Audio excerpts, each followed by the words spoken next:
ئەوەی کاڵیان چ گۆڕانکاریەک بەدی بێ لە مەشی خۆی داناوە یەک گۆڕانکاری هەیە ئەوی شۆڕژ. عەزیزەکەم لە ئێستاوە هەتاکۆی شۆڕژ ڕوو ئایا و دەسەڵات دەکەوێتە دەست خەڵک یەک پرۆسەی هەزار جاری و ملیۆن جاری بۆ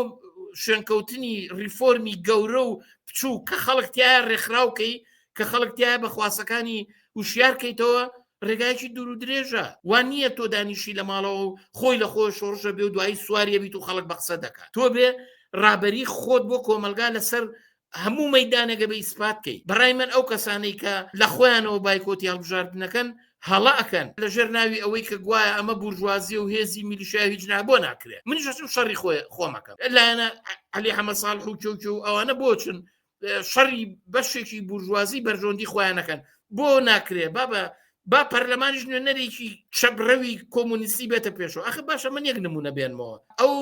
هەڵبژاردنەی کە لە یۆنان چەپەکان بردیانەوە هەموو مەنتیقەی ئەوروپای یەکگرتووی هەژان ئەنواعی پیلانجێریان کرد تا دەریان پەڕان بەداخەوە ئەوان پەیگیر نەبوون ئەوان ژیانویست مالکێتی گشتی بێنەوە ئەزانم کە ڕێو پێنایەن بەڵام بەڕای من ئەکرێ مەیدانی پەرلەمان و انتخابات سیراعی چینایەتی بەری تەناوە ئەوە نەتوونی کەیتەوە ئەوەندە